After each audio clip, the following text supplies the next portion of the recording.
ഇക്കാലത്ത് സോഷ്യൽ മീഡിയയിൽ ശ്രദ്ധ നേടാനും ലൈക്കുകൾ വരിക്കാനും എവിടെയും ക്യാമറ തുറന്ന് നൃത്തം ചെയ്യുന്ന ഒരു റീൽ സംസ്കാരം വ്യാപകമാണ്. റെയിൽവേ സ്റ്റേഷനും ബസ് സ്റ്റോപ്പും കഴിഞ്ഞിപ്പോൾ ആരാധനാലയങ്ങൾ പോലും റീൽ ഷൂട്ടിംഗ് വേദിയാകുന്നതിനെതിരെ വലിയ പ്രതിഷേധങ്ങളാണ് ഉയരുന്നത്.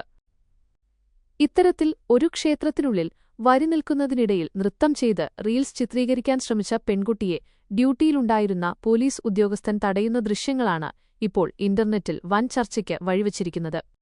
സോഷ്യൽ മീഡിയയിൽ തരംഗമാകുന്ന ഈ വൈറൽ വീഡിയോയിൽ ഒരു പെൺകുട്ടി ഭക്തരുടെ വരിയിൽ നിന്നുകൊണ്ട് മൊബൈൽ ക്യാമറയ്ക്ക് മുന്നിൽ പാട്ടിനനുസരിച്ച് നൃത്തം ചെയ്യുന്നത് കാണാം. എന്നാൽ പെൺകുട്ടി നൃത്തം ചെയ്യാൻ തുടങ്ങിയതിനു തൊട്ടുപിന്നാലെ അവിടെയുണ്ടായിരുന്ന ഒരു പോലീസ് ഉദ്യോഗസ്ഥൻ ഇടപെടുകയും വീഡിയോ ചിത്രീകരിക്കുന്നത് കർശനമായി വിലക്കുകയുമായിരുന്നു. തുടർന്ന് പെൺകുട്ടിയോട് അവിടെ നിന്നും മാറിപ്പോകാൻ അദ്ദേഹം ആവശ്യപ്പെടുന്നതും ദൃശ്യങ്ങളിലുണ്ട്.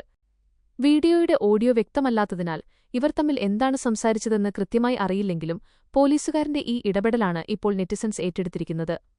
ഈ സംഭവം ഏത് ക്ഷേത്രത്തിലാണ് നടന്നതെന്ന കാര്യം ഔദ്യോഗികമായി സ്ഥിരീകരിച്ചിട്ടില്ല. ഈ ദൃശ്യങ്ങൾ പുറത്തുവന്നതോടെ സോഷ്യൽ മീഡിയ രണ്ട് ചേരിയായി തിരിഞ്ഞ് വലിയ വാദപ്രതിവാദത്തിലാണ്.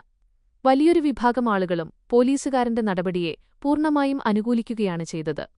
ക്ഷേത്രങ്ങൾ പ്രാർത്ഥനയ്ക്കുള്ള പുണ്യസ്ഥലങ്ങളാണ്, അല്ലാതെ നൃത്തം ചെയ്യാനുള്ള സ്റ്റേജുകളല്ല. പോലീസ് ഉദ്യോഗസ്ഥൻ തന്റെ കടമ കൃത്യമായി നിർവഹിച്ചുവെന്നാണ് പലരും കമന്റ് ചെയ്തത്.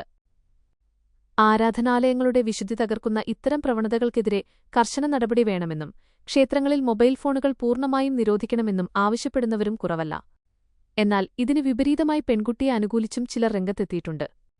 അവൾ വരിയിൽ നിന്നുകൊണ്ട് ആർക്കും ശല്യമില്ലാതെയാണ് വീഡിയോ എടുത്തതെന്നും ശ്രീകോവിലിനുള്ളിൽ കയറി അനാദരവ് കാണിച്ചിട്ടില്ലാത്തതിനാൽ പോലീസുകാരൻ ഇത്രയും രൂക്ഷമായി പ്രതികരിക്കേണ്ടതില്ലായിരുന്നു എന്നുമാണ് ഇവരുടെ വാദം.